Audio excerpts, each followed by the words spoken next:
After Aira's amazing transform in the last episode, Aira checks on Okarun to see if he's okay, but gets super flustered when she realizes he's, naked. Misunderstanding the situation, she assumes he's trying to take their relationship to the next level. Meanwhile, a Serpo alien figures out that Aira has powers like Okarun, which let her move through dimensional space. Wasting no time, he orders the crab-headed alien to fight her up close while he attacks from a distance using his psychic powers. Aira dodges every move the crab-headed alien throws at her, and even kicks him so hard that his head gets stuck in the ceiling. Just as she's about to take on the Serpo, he uses his psychic powers to pin her against the wall. Excited to find another human with powers he can harvest, things take a turn when the crab-headed alien breaks free and punches Aira, sending her flying through a classroom. Okarun jumps in to protect Aira, but is quickly overpowered by the Serpo's awesome zone, which blocks yokai abilities. The crab-headed alien doesn't hold back, beating down on Okarun until Momo shows up just in time. Using her psychokinesis to counter the Serpo, she evens the playing field. The aliens are shocked and terrified to see her again, but Momo's more annoyed than anything, especially at Okarun for getting involved with Aira. With her sharp tongue, she gives them all a piece of her mind, before gearing up for the next showdown. With Momo on the scene, the Serpo expresses frustration that their crab-headed subordinate failed to take her out. Okarun is relieved to see Momo again, but she tells him to keep his eyes to himself since he's still not fully dressed. Meanwhile, despite not being thrilled about being saved by Momo, Aira asks her to team up against the Serpo. Momo is stunned when Aira transforms into acrobatic Silky,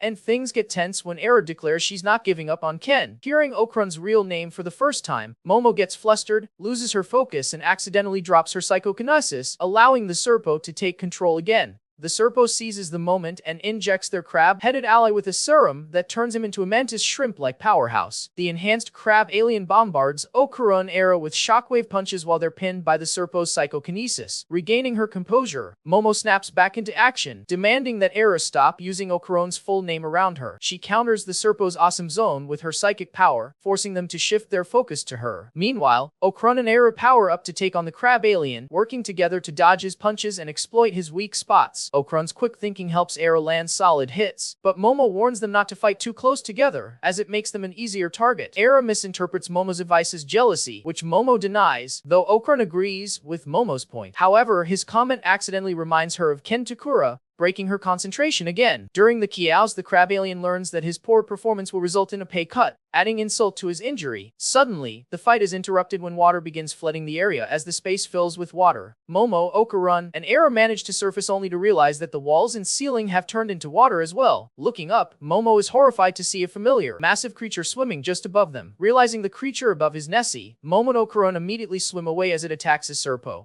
Below them, the enhanced crab alien sends an underwater shockwave punch at Aira, slamming her into the watery ceiling and nearly drowning her. Despite boasting that his punches are stronger underwater, the crab alien soon admits he doesn't have gills, leaving him gasping for air and on the verge of drowning. Seizing the opportunity, Okarun transforms into Turbo Granny form, planning to use his powerful legs to strike back. However, he quickly discovers Turbo Granny's powers don't work well underwater, as he starts sinking. Reverting to his normal form, Okarun and Momo continue dodging the crab alien's attacks. Okarun tells Momo he'll distract the alien so she can help Aira. Momo finds the plan frustrating, and their argument shifts to what happened between Okarun and Aira at school. Sensing that the incident bothered Momo more than she's letting on, Okarun gently suggests she be honest about her feelings and promises to explain things later. He assures her she's the one person he doesn't want to misunderstand him. With that, Okarun dies to shield Momo from another shockwave punch.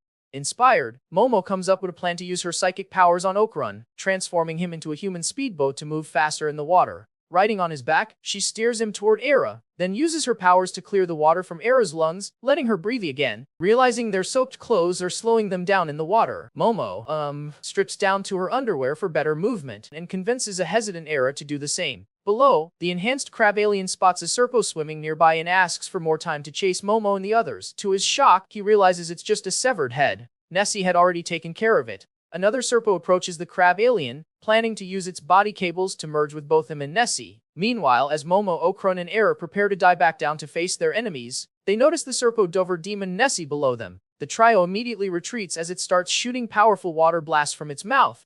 Once the attacks stop, they see the creature recharging by absorbing water through its gills. Seizing the moment, Aira, in her acrobatic Silky form, launches herself at the creature with a flying kick. But Nessie blocks the attack with a punch and counters with a series of shockwave punches, showing off the crab alien's mantis shrimp arms that enhance its close combat skills. After Momo and Okarun pull Aira back to safety, the three struggle to figure out a strategy inspired by Okarun's observation about the mantis shrimp arms. Momo comes up with a plan. Before they can act, they're scattered by another powerful punch. Seeing Momo as the biggest threat, the Serpo Dandadan Nessie prepares a deadly attack. But as it strikes, Momo uses her powers to bring the water pressure down, causing the mantis shrimp arms to rip apart.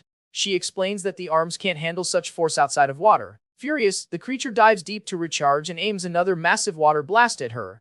Just as the attack is about to hit, Aira uses her acrobatic silky hair to grab the creature by the neck. This gives Okarun the chance to charge along her hair like a track and slice the fused monster in half, catching Momo in his arms as they finish the fight. With Nessie defeated, Momo and Okarun manage to escape the void space. At first, they're relieved to be back on solid ground, but their relief quickly turns into panic when they realize they're standing in the school hallway, wearing nothing but their underwear in a weird pose. Momo, Okarun and Aira make a frantic dash to get out of sight. After that weird situation, Momo, Okarun, and Aira get questioned by Queen, who serves as the school nurse. She asks them if showing up in their underwear was some sort of bullying stunt. Before they can explain, a staff member interrupts to tell the nurse about an incoming phone call, leaving the trio alone. Still mortified over their public embarrassment, Momo starts talking with Aira, who admits she accidentally activated her acrobatic silky powers during the fight with the Serpos. She thinks it happened because of her connection to the Okai's aura. Okarun jumps in, theorizing that this connection might make her a target for aliens. He suggests that extraterrestrials might be after humans with yokai powers like him and Aira, possibly to use them for technological advancements. He even ties this back to his missing Kintama, but Momo and Aira just look confused, clearly not keeping up with his train of thought.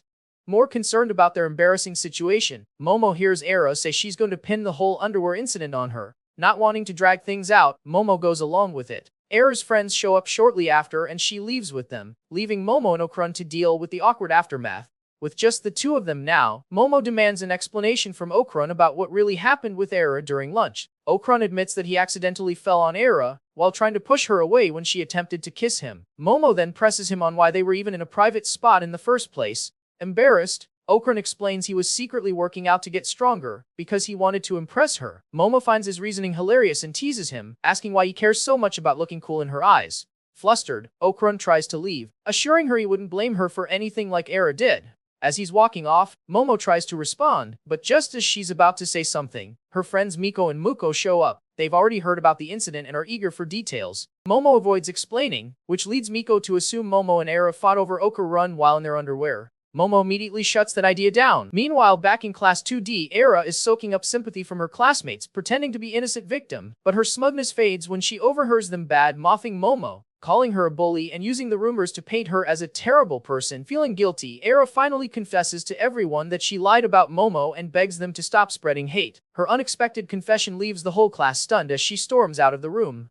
While sulking over her confession outside the school, Aira is approached by Momo, who questions whether Aira has followed through with a plan to attribute the incident to her. Aira admits to doing so, yet Momo detects her falsehood, having observed Aira's isolation, which frustrates Aira. The two then face the Dover demon, who speaks of his need to support his family. Momo and Aira prepare to defend themselves but soon see the Dover demon fall to the ground, exhausted from bleeding a white fluid from his body. Following a dream about his son, the Dover demon awakens to find himself in the Ayas household, where he is being observed by Momo, Okarun, Siko, and Aira. Momo informs her grandmother that the presence of the Dover demon serves as evidence of extraterrestrial life, only to be met with her grandmother's skepticism, who mistakenly identifies the creature as a kappa. After providing care for him, Aira inquiries about their next steps, expressing concern that he might attempt to deceive them once more. The Dover demon then puts the group on guard after he moves from his bed, prompting Momo to advise him not to get any bright ideas since Siko is there to offer support. The Dover demon then looks down to notices a plate of curry and is told by Momo that they prepared the dish for him.